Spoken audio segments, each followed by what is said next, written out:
जय गुरु जी। शुक्राना गुरु जी। अनंतम शुक्राना हमारे गुरु जी महाराज का। ओम नमः शिवाय। शिव जी सदा सहाय। ओम नमः शिवाय। गुरु जी सदा सहाय। शुक्राना अनंतम शुक्राना हमारे गुरु जी महाराज का। आज मन में भाव बहुत सारे हैं, लेकिन सबसे पहले मैं एक लाइन ज़रूर कहना चाहूँगी अपने गुरु जी महाराज के लिए, साहिब जी के लिए, कि तेरा साथ है तो हमें क्या कमी है, अंधेरों से भी आ रही रोशनी है। शुक्राना हमारे गुरु जी का हमारा साथ देने के लिए। और सच में हमें इतनी सारी अनगिनत बातें समझाने के लिए, जो समझने के लिए शायद हमारे जैसे इंसानों का कितना जीवन बीत जाता है, क्योंकि सीखने के लिए हमें पहले उन पलों को जीना पड़ता है। लेकिन हमारे महाराज, हमारे पूर्ण गुरु हमें वो सब इतनी जल्दी प्रैक्टिकल करके सिखा देते हैं कि वो हम शायद इमेजिन नहीं कर सकते कि वो प्रोसेस, वो तरीका हम कैसे सीख जाते हैं। तो शुक्राना हमारे गुरु जी महाराज का, बहुत बहुत शुक्राना आपके दर्शनों का, जो आप हमें इतने प्यारे प्यारे दर्शन देते हो उसका शुक्राना, आप अपना प्यार देते हो उसका शुक्राना, अपना सारा आशीर्वाद हम पर बरसाते हो उसका शुक्राना। तो शुक्राने तो कभी कम हो नहीं सकते। वडियाई तेरी करें इतनी हमारी औकात तो है नहीं, लेकिन तूने अगर कुछ समझ कर कोई काम सौंपा है तो शायद इसमें भी हमारे ऊपर कोई मेहर है तुम्हारी। बहुत बहुत शुक्राना महाराज जी। आज मन में सुबह से भाव बहुत सारे आ रहे थे संगत जी। सच में कल जैसे हम सत्संग में बात कर रहे थे भगवान की, कि भगवान क्या है और भगवान अपनी शक्ति से किस तरीके से हम लोगों को संभाले हुए है। और हमारे सामने महाशिव जो गुरु रूप में हमारे सामने एक ऐसा रूप लेकर आया हुआ है, जो अपनी शक्ति का पल पल एहसास भी करा देता है, हमें दिखा भी देता है, हमारे सारे कष्ट अपने ऊपर ले लेता है। तब भी अगर हम उसे अनदेखा कर दे तो हमारे जितना बेवकूफ़ कोई है नहीं, और ना ही कभी कोई होगा।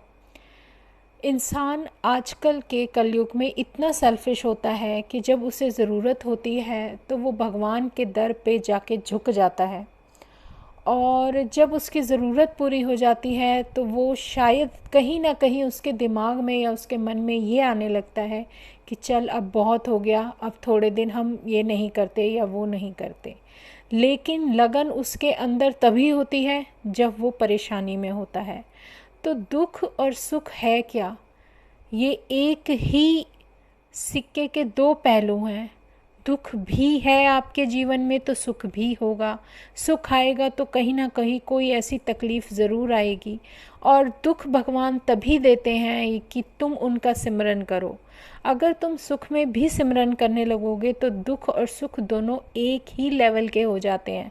फिर उसमें हमें कभी कोई तकलीफ़ इतना परेशान नहीं करती, और हम मेंटली इतना अच्छे तरीके से सेट हो जाते हैं कि उसको एक ही तरीके से, एक ही रूप में लेने लग जाते हैं।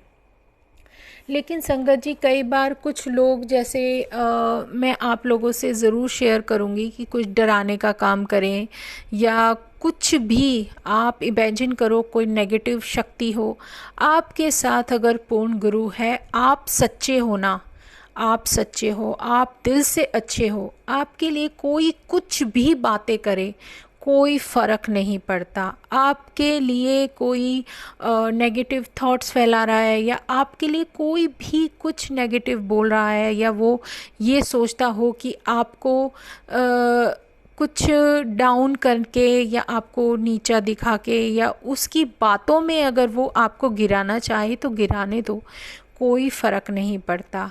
आप एक ऐसे इंसान होने चाहिए कि आप अपने अंदर ये एक ऐसी शक्ति लेकर आ जाओ कि आप अगर किसी के लिए गलत नहीं सोचते, आप सबका अच्छा सोच रहे हो, आप नाम जपते हो, आप सिमरन कर रहे हो, आप अपने भगवान से अपने दिल की बात करते हो, सब कुछ उन पर छोड़ा हुआ है, तो आप यकीन मानो किसी के कुछ करने से कुछ नहीं होता, कभी भी नहीं होता।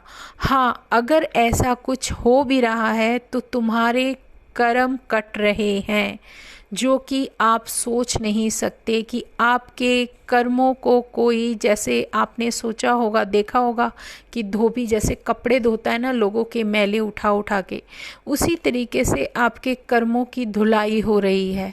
जो कि अगर आपके लिए कोई निंदा करता है तो आप ये सोच लेना कि आपका जो गंदा कर्म है वो धुल रहा है, चाहे वो आपके जाने हुआ है, अनजाने हुआ है, आप उसको इमेजिन नहीं कर सकते, लेकिन उनकी वॉशिंग चल रही है और वो फ्री का काम कर रहे हैं, आपको कुछ पे भी नहीं करना। तो आपको तो अपने मन में एक सेटिस्फेक्शन लानी चाहिए कि जो कोई कर रहा है वो उसका कर्मा है, हम जो कर रहे हैं हमें सिर्फ इतना सोचना है कि हमसे कुछ गलत ना हो। कोई हमारे लिए क्या सोचता है कोई फ़र्क ही नहीं पड़ना चाहिए, क्योंकि देखो हम कुछ करेंगे तब भी कोई ना कोई बात करेगा, कुछ नहीं करेंगे तो भी बात करेगा। बातें तो देखो हमेशा होती हैं, चाहे ऐसा भी हो सकता है कि कोई भी सामने वाला पर्सन आपको अपने से ऊपर इमेजिन नहीं कर सकता तो वो अपनी बातों में गिराने की कोशिश करे, कुछ भी हो सकता है। आप ये सोचो कि आप अगर सही हो, आपका भगवान आपके साथ है। सच में सच्चे दिल की पुकार भगवान ज़रूर सुनते हैं। कोई नेगेटिव एनर्जी आपको टच नहीं कर सकती अगर आप नाम सिमरन करते हो। यही कारण है भगवान हमें नाम सिमरन से जोड़ते हैं या नाम जप से जोड़ते हैं। उसका नाम जितना जपा जाएगा उतना हम अपने भगवान के करीब होंगे और उनका एहसास हमें मिलता रहेगा, पल पल मिलता रहेगा। और सच में अगर ऐसी कोई दिव्य शक्ति तुम्हारे साथ है तो कोई ब्लैक मैजिक करे, कोई आपके ऊपर कुछ करे, आप सोचो कि कोई हमारे ऊपर तंत्र मंत्र कर रहा है, ये मैं लोगों की मेंटेलिटी के हिसाब से बोल रही हूँ, क्योंकि लोगों को ये चीज़ें समझ नहीं आती कि कोई भी आपके ऊपर, आप ये सोच के बैठो अरे उसने मुझे नज़र लगा दी, उसने तंत्र मंत्र कर दिया, उसने हमारे ऊपर ये कर दिया, ब्लैक मैजिक कर दिया, जो कि आजकल लोग काफ़ी ट्रेंड में लेके चलते हैं, बहुत सारे एड्स भी देखने को मिलते हैं, लेकिन ये सब कुछ नहीं है, ये ज़ीरो है। अगर आप अच्छे इंसान हो, सच्चे इंसान हो, कभी किसी का गलत नहीं सोचते हो, आप बहुत अच्छे हो, आप अपनी तरफ से पूरी कोशिश करते हो कि हमारी वजह से किसी का दिल ना दुखे और अपने अंदर अपनी कमियों को दूर करते हो और उस भगवान का नाम जप करते हो, तो आप गारंटिड कभी भी आपके ऊपर कोई कष्ट होगा ना संगत जी। आपके और उसके बीच में हमारा भगवान खड़ा होगा आकर, क्योंकि वो हमारी शक्ति है, वो हमारा विश्वास है, हम पर कुछ नहीं आने देगा, ये उसकी बहुत बड़ी मेहर है। यही चीज़, यही पॉइंट मैं बार बार हर सत्संग में बताने की कोशिश करती हूँ कि नेगेटिविटी से दूर रहो, पॉजिटिव थॉट्स रखो, जितना नाम जप करोगे, उसका नाम लोगे, उसके साथ अपने आप को महसूस करोगे, उतना अच्छा आपका जीवन बनता चला जाएगा। तो शुक्राने कितने करें हम, शुक्राने जितने करें उतने कम है। मेरे साथ सच में ये हुआ था। मुझे अभी रिसेंटली गुरुजी ने एक सत्संग याद दिलाया जो मैंने पहले अपने सत्संग में भी शेयर किया है। वो मेरे लिए बहुत ही थोड़ा सा डरावना और थोड़ा सा मतलब स्केरी था, बहुत ज़्यादा। क्योंकि उस टाइम जो मैंने फ़ील किया, जो मैंने देखा और जो मेरे रब ने मुझे दिखाया, वो एक बहुत बड़ा मिरेकल था जो मैंने अपनी आँखों से देखा, और कैसे प्रभु मेरे और उस चीज़ के बीच में आकर खड़े हो गए थे और उन्होंने वो सब अपने ऊपर लिया। तो मेरे लिए ये बहुत बड़ी एक तरीके की ऐसी विश्वास रखने वाली, एक ऐसी मुझे दिल में ताकत देने वाली उस रब की मेहर थी कि मैं चाहकर भी उस भगवान को अपनी आँखों से अलग नहीं कर सकती। सच में संगत जी, कुछ दिन पहले मेरे साथ ये खुद के साथ हुआ था, जो मैं आप लोगों के साथ शेयर कर रही हूँ। थोड़ा सा कुछ भी 19-20 हो तो प्रभु मुझे क्षमा करना, लेकिन ये इंसिडेंट मेरे साथ हुआ और मैंने वो सब देखा, और सच में मैं आज आप लोगों को फिर दोबारा से शेयर करने का मन कर रहा है तो मैं करती हूँ। शायद किसी संगत ने ना सुना हो तो वो चीज़ मैं शेयर करती हूँ। शुक्राना मेरे गुरुजी महाराज का कि कैसे हमें बचाते हैं, कैसे हमारी रक्षा करते हैं।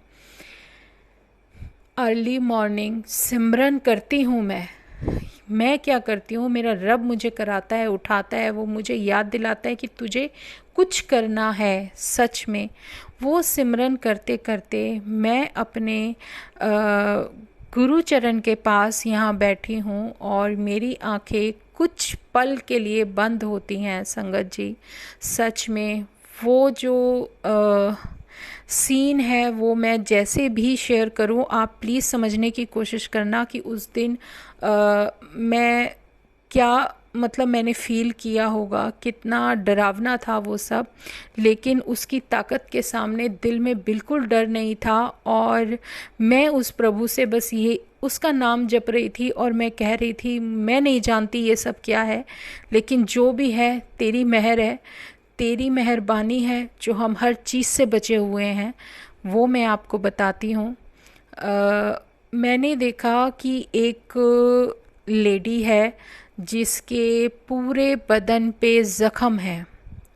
आप इमेजिन करो, ज़ख़म बहुत बड़े हैं, उसमें से ऊपर से हेड से लेकर नीचे तक उसकी बॉडी से ब्लड आ रहा है और ज़ख़म दिख रहे हैं, बहुत बड़े बड़े हैं। शायद ऐसे कट्स हैं बहुत बड़े बड़े, जैसे कि कुछ ये जैसे आइज़ की शेप होती है ना, उस शेप में बहुत ऊपर से नीचे तक बहुत सारे कट्स हैं, और वो उसके शरीर पे सिर्फ ज़ख़म है और उन्होंने कुछ नहीं डाला हुआ। वो एक लेडी मुझे दिखती है, और वो मुझे दिखती है मेरी किचन में। लेकिन पहले वो दिखती है मेरे हस्बैंड के साथ, लेकिन इस बार वो मुझे दिखा कि जैसे मैं उसके सामने खड़ी हूँ। वो पल जो मैंने देखा, मैंने फ़ील किया, वो मैं आपको बता रही हूँ संगत जी। वो मेरी तरफ बढ़ रही है, मुझे देख रही है, क्या कह रही है मुझे नहीं पता, लेकिन मैं उसको देख रही हूँ और अपने रब का मंत्र जाप कर रही हूँ। ये देखो कि उस समय मैं नहीं डर रही या 2 मिनट के लिए घबराई, लेकिन अपने गुरु को याद कर रही हूँ, अपने गुरु का मंत्र जाप कर रही हूँ। और उस मंत्र जाप को करते करते मेरी नज़र जैसे उस पर है और वो मेरी तरफ मुझे आती हुई दिखती हैं। और सच में ये बहुत बड़ी बात है, मुझे मेरी तरफ आती हुई दिखती हैं। लेकिन जैसे ही वो मुझे अपने आप से मतलब जैसे हाथ डाल के मुझे अपने आप से लगाना चाह रहे थे या पकड़ना चाह रहे थे, तो उसी टाइम बीच में, हम दोनों के बीच में संगत जी, मेरे गुरुजी आ जाते हैं, जो कि वही पहला दर्शन जो मुझे मेरी शॉप मेरे रब ने मुझे दिया था, जो कि शेर के साथ आए थे। और उन्होंने मुझे बोला था कि मैं तुझे कुछ नहीं होने दूंगा, मैं तेरे साथ हूँ, किसी को कुछ नहीं होने दूंगा, मैं आ गया हूँ। इतनी वर्डिंग्स मुझे बहुत अच्छी तरह से याद है। मैं उस भगवान को एक पल भी नहीं भूल पाती, और मैंने उसको देखा कि वो मेरी तरफ बढ़ रही है, और मुझे जैसे ही उसने पकड़ने की कोशिश की, हम दोनों के बीच में मेरे रब का वो रूप आ गया, वो दर्शन आ गया, जो दर्शन उन्होंने मुझे दिए थे। 2 पल के लिए मैं सच में कांप गई थी कि शायद कुछ होगा या क्या, मैं नहीं जानती। लेकिन जब उस रब ने मुझे बचाया और खुद हम दोनों के बीच में आकर खड़े हो गए, तो उनका यही एक मैसेज था मेरे लिए कि तू सिर्फ मेरा नाम जप कर, तुझे मैं कुछ नहीं होने दूंगा, तेरी चिंता तुझसे ज़्यादा मुझे है। सच में हमारा भगवान हमसे ज़्यादा हमारी फ़िक्र करता है, और हमारा विश्वास हमारी जीत होती है, वो हमारा विश्वास जो उसने मुझे दिया, मुझे जो ब्लेसिंग के रूप में मिला।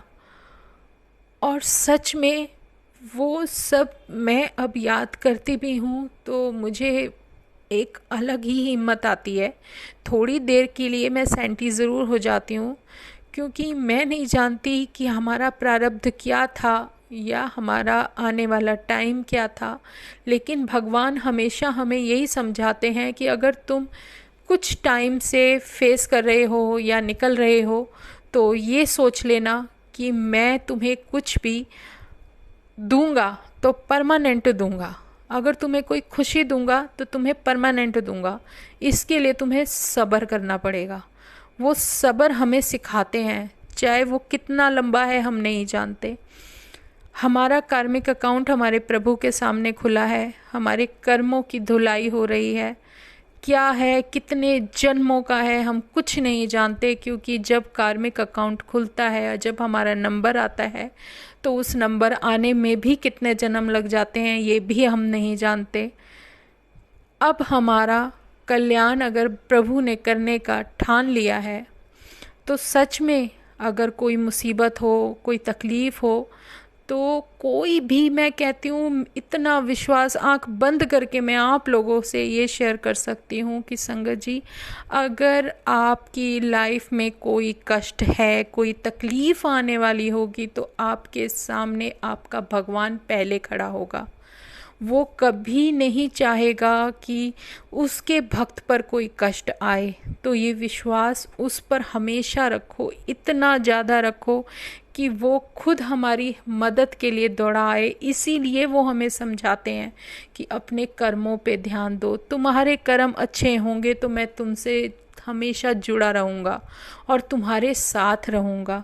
जहाँ तुम्हारे मन में अगर कुछ किसी के लिए जेलसी आने लगेगी या तुम्हारे मन में ऐसे कुछ विचार आ जाएं कि मैं इसका ये कर दूं, इसने मेरे साथ ये किया तो मुझे, मतलब एक होता है ना, एक रिवेंज वर्ड होता है, वो भी लेना है, तो ये सब छोड़ दो, बिल्कुल छोड़ दो। क्योंकि कुछ चीज़ें अगर हम पकड़ के रखते हैं ना तो वो हमें ही तकलीफ़ देती हैं, तो हमें वो सब ज़ीरो करना होता है। हमारे लिए कुछ मायने नहीं रखता, जितना हम उसको छोड़ेंगे हम अपने आप को हल्का महसूस करेंगे। हर चीज़ को माफ़ कर दो, क्योंकि हम खुद अपने भगवान से कहते हैं प्रभु हमें बख्श दो। क्योंकि जब हम बख्शनहार से बख्शने के लिए बोलते हैं तो सामने वाले को भी पहले हमें बख्शना पड़ेगा। चाहे हमारी लाइफ में किसी से कोई भी रिलेशन रहा हो, कोई भी लिंक रहा हो, लेकिन कुछ भी गिव एंड टेक होता है। हर किसी की लाइफ है, इंसान है, हर इंसान का कोई गिव एंड टेक होता है, और उसको आप क्रॉस कर दो, अपनी तरफ से क्रॉस कर दो। सामने वाला चाहे कुछ भी समझे, कोई फ़र्क नहीं पड़ता, वो उसका थॉट प्रोसेस है, वो उसका कर्मा है, मुझे उससे कोई फ़र्क नहीं पड़ेगा। ये हमारे अंदर एक ऐसी धारणा बन जानी चाहिए कि कुछ भी हो जाए हमें कोई फ़र्क नहीं पड़ता। क्योंकि हमारा प्रभु ये सिखाता है कि अगर तुम अपने अंदर सब कुछ रखोगे तो उसके लिए जगह नहीं होगी। वो तभी रहेगा जब तुम वहाँ से सब कुछ साफ कर दोगे। तुम बख्शोगे किसी को कुछ, तभी वो तुम्हें कुछ बख्शेगा। जैसे आप कोई बीज बोते हो ना, तो पौधा वही निकलता है जिसका बीज बोया जाता है। अब अगर आप गुलाब का फूल उगाना चाहते हो तो उसमें गेंदे का फूल तो आपको मिलेगा नहीं ना, बीज तो आपको उसी का डालना पड़ेगा। इसी तरीके से हमारे कर्मों के हिसाब से अगर हम पॉजिटिविटी का बीज अपने मन में डाल लेते हैं, अपने दिल में डाल देते हैं, हम ये सोच के बैठ जाएं कि नहीं, जो प्रभु आप हमें रास्ता दिखा रहे हो वो सबसे बेहतर है, मुझे अब उसके हुक्म में रहना है, मुझे उनका साथ चाहिए, सब कुछ बेकार है, किसी के लिए कुछ नहीं सोचना, सब कुछ ज़ीरो है, मुझे किसी से कोई अकाउंट नहीं रखना। सच में कोई हमें दुश्मन समझता है तो ये उसकी प्रॉब्लम है, लेकिन हमें किसी को कभी अपना एनिमी नहीं समझना। हमें किसी से कोई वो ऐसी शिकायत भी नहीं रखनी कि तुमने ये क्यों किया। तो शुक्राना हमारे गुरुजी महाराज का, जो हमें ये सब सिखा रहे हैं, प्रैक्टिकल करके दिखा रहे हैं। उस दिन जो मैंने दृश्य देखा, जो सीन देखा अपनी आंखों के सामने, संगत जी मेरी आंखों से सिर्फ आंसू निकले। और मैं शुक्राना ना करूँ तो क्या करूँ। मैं उस प्रभु के सामने बैठकर सिर्फ यही कह रही हूँ, जो कष्ट तुम मेरे अपने ऊपर ले रहे हो, जो सब कुछ मुझ पर होना था वो आप अपने ऊपर ले रहे हो, लेकिन एक शब्द मुझसे नहीं बोल रहे, मुझे ये नहीं बोल रहे। उनकी हमसे कोई डिमांड होती ही नहीं है, वो हमारे लिए सब कुछ कर देते हैं, लेकिन कभी कुछ मांगते नहीं हैं। वो सिर्फ मांगते हैं तो हमारे भाव मांगते हैं, हमारे अच्छे भाव मांगते हैं, हमारी अच्छी अच्छी अच्छी सोच मांगते हैं, और कहते हैं कि मैंने तुम्हें पॉजिटिविटी दे रहा हूँ, तुम्हें जो जीवन दे रहा हूँ उसका तुम सही फ़ायदा उठाओ, उस जीवन को सही रास्ते पर लेकर जाओ। तो इससे बेहतर तो कुछ हमारे जीवन में हो नहीं सकता ना। जैसे एक आपको एक सत्संग गुरुजी याद दिला रहे हैं, शायद इससे किसी को कोई मेरा पॉइंट समझ आ सके। एक सेठ जी होते हैं और एक उनका नौकर होता है, और वो अपने नौकर से बहुत काम कराते थे, बहुत काम कराते थे, कि इतना कि वो थक जाता था और खाना भी पूरा खाने को नहीं देते थे। तो क्या होता है कि सेठ जी के कर्मों के अनुसार उस नौकर के मन में जो प्रतिक्रियाएं आती थी वो यही आती थी कि मैं अगर तेरी जगह होता तो शायद तुझे तेरे से मतलब उसे अपने क्रोध का बदला लेना था। तो जो उसके ऊपर अत्याचार हो रहा था वो तो हो रहा था, लेकिन हो सकता है उसका कार्मिक अकाउंट पीछे से कुछ ऐसा चला हो जो वो इस लाइफ में वो ये झेल रहा था। लेकिन उसके मन में यही रहा कि मैं अगर एक बार ये बन गया, तेरी जगह आ गया और तू मेरी जगह आएगा ना, तब तुझे सिखाऊंगा मज़ा। मतलब उसके मन में रिवेंज था। अब कुछ दिनों बाद उस सेठ जी की मृत्यु हो जाती है, तो वो अगले जन्म में जो उन्होंने अपने नौकर के साथ किया था, तो वो उनका कर्मा भी तो गलत था। चाहे नौकर ने कुछ भी सोचा हो, लेकिन उनका अपना कर्मा अपने साथ था, तो वो अगले जन्म में गधे के रूप में पैदा होते हैं। और जब वो नौकर मरता है तो वो भी जो होता है अगले जन्म में एक सेठ बनकर पैदा होता है।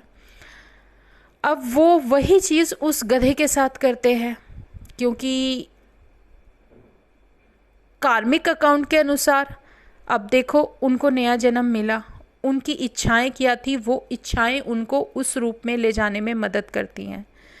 अब यही कार्मिक अकाउंट होता है संगत जी, जो इस लाइफ में हमारे अंदर कुछ रह जाता है, उस सब को जीने के लिए, उस सब का पूरा करने के लिए हमें नेक्स्ट बर्थ लेना ही पड़ेगा। और जब हम अपने भगवान से मुक्ति मांगते हैं तो हमें वो सबसे पहले यही करते हैं, यही सिखाते हैं कि तुम सबको माफ़ कर दो, मैं तुम्हें माफ़ कर दूंगा। क्यों? क्योंकि अगर तुम्हारा कार्मिक अकाउंट ओपन रहा तो पुराना साफ़ करने का कोई फ़ायदा ही नहीं होगा।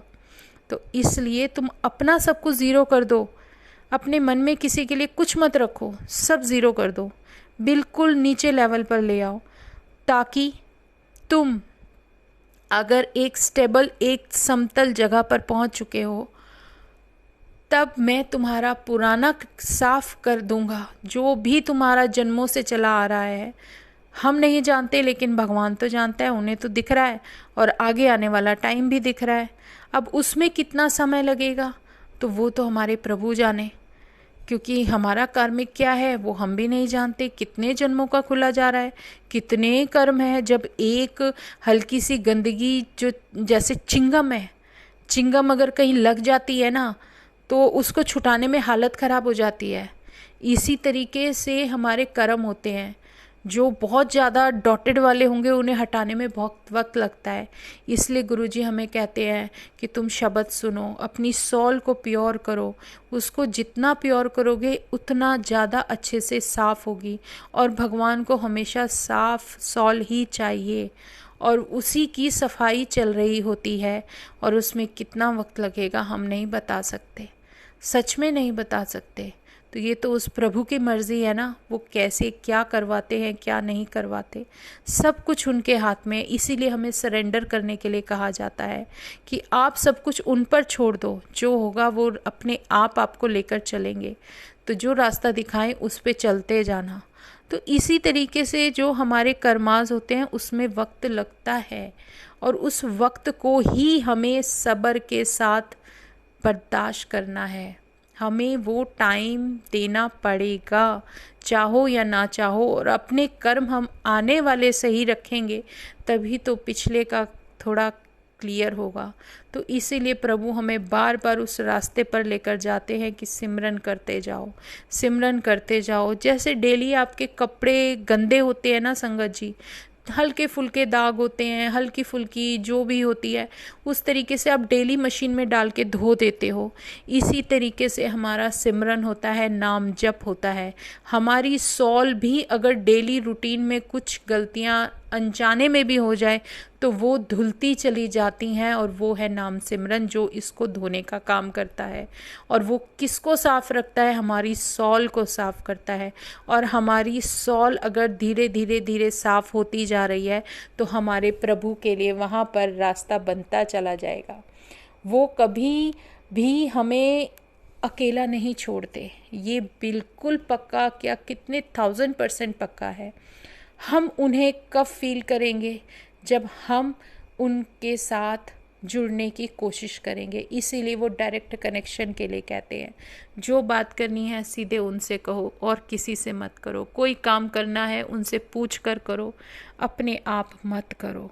तो धीरे धीरे इंसान सब सीखता चला जाता है। तो ये हमारे महाराज की वडियाई है, जितनी करूं उतनी कम है संगत जी। सच में पता नहीं कहाँ से क्या बातें ऐसी गुरुजी याद दिला देते हैं कि आज मन में बहुत सारे भाव थे कि यही बताना चाह रही थी कि जब भगवान है, भगवान, तो ये तो हमारी किस्मत अच्छी है जो महाशिव हमारे सामने पूर्ण गुरु के रूप में आ गया। सोचो, हमारा भगवान भी है और वो पूर्ण गुरु के रूप में भी हमारे सामने आ गया और हमारे कल्याण कर रहा है। सोचो, गुरु का स्थान सबसे ऊपर होता है। कोई भी भगवान हो धरती पर, कोई भी हो, सबसे ऊपर गुरु का स्थान होता है। अगर वो गुरु तुम्हारे साथ है तो हर कोई तुम्हारे साथ है। अगर वो गुरु तुम्हारा साथ देने के लिए, तुम्हारा कल्याण करने के लिए कुछ भी कर सकता है तो कोई भी भगवान तुम्हारा साथ देगा, कोई भी शक्ति तुम्हारे साथ रहेगी, उसमें कोई भी शक नहीं होना चाहिए। लेकिन अगर शक होगा तो हमारे कर्मों के ऊपर होगा कि हमारे प्रारब्ध में क्या था हम नहीं जानते, ये जन्म हमें क्यों मिला, किस लिए मिला, ये हम नहीं जानते। लेकिन अगर हम उसके चरणों से जुड़ गए हैं तो हमारा कल्याण तो पक्का है। हमारे अंदर की कमियों को दूर वो कर रहे हैं, लेकिन हर चीज़ में वक्त लगता है। वही सब्र हमें सिखाया जाता है। और डेली अगर हमें सॉल को अपनी प्योर करना है तो हमें सिमरन करना है और नाम जप करना है। सबसे अच्छा रास्ता, सबसे साफ रास्ता, आप अकेले में बैठकर अगर 1-2 घंटा पाठ कर लेते हो, मन में उसका नाम सिमरन कर लेते हो, नाम जप करते हो, तो वो सबसे अच्छा होता है। क्योंकि ये चीज़ें सिर्फ अकेले में की जाती हैं, किसी को दिखाकर बताकर नहीं की जाती। और उसके बाद जो आपका एक रास्ता शुरू होगा, जो प्रभु आपको दिखाएगा, जो आपको दर्शन देगा, वो मिरेकल से भरे हुए होते हैं। बहुत सारे मिरेकल्स होते हैं। धीरे धीरे धीरे आपकी जर्नी आगे चलनी शुरू हो जाती है। तो ये हमारे मालिक की वडियाई है, जितनी करें उतनी कम है। जो रास्ता वो हमें दिखा रहे हैं सबसे बेहतर है। तो शुक्राना है हमारे गुरुजी महाराज का, हम उसका जितना शुक्राना करें उतना कम है। जिस पल वो हमें जहाँ ले जाकर खड़ा कर देंगे वही हमारे लिए सबसे बेस्ट जगह होगी। अगर उन्हें दर्शन देने हैं तो वो लेकर जाएंगे, अपने सामने खड़ा कर देंगे, नहीं तो हमेशा वो हमारे नज़रों के सामने ही रहते हैं। तो शुक्राना हमारे गुरुजी महाराज का, बहुत बहुत बहुत शुक्राना। आज संगत जी हम सत्संग यहीं विराम करते हैं। कल फिर गुरुजी के सत्संग में फिर से हम कोई ना कोई सत्संग ज़रूर शेयर करेंगे, क्योंकि गुरुजी हैं ना, अपना सत्संग खुद ही कराते हैं। सत्संग उनके हैं, नाम जप उनका है, सिमरन उनका है, हम भी उनके हैं, तो हमारा तो कुछ है ही नहीं। तो शुक्राना हमारे गुरुजी महाराज का, बहुत बहुत शुक्राना। ओम नमः शिवाय, शिवजी सदा सहाय। ओम नमः शिवाय, गुरुजी सदा सहाय। जय गुरुजी, जय गुरुजी, जय गुरुजी। जय गुरुजी बोलो, मुँह मीठा हो जाता है। और जो गुरुजी की संगत होती है उनको कभी डरना नहीं चाहिए। अगर वो हर काम अच्छे से मन लगाकर और सच्चे मन से करते हैं, तो ये सब अपने मन से वहम निकाल देना कि ये नहीं किया तो वो हो जाएगा, वो नहीं किया तो ये हो जाएगा। प्रभु निरंकार आपके सामने बैठा है। वो एक ऐसी ज्योति है जिसके अंदर से बहुत सारी ज्योतियाँ निकल कर इस धरती को चला रही हैं। तो ये हमारी किस्मत है कि हमारा महागुरु, हमारे महाशिव हमारे साथ है। तो शुक्राना करो, शुक्राना गुरुजी, अनंतम शुक्राना। जय गुरुजी।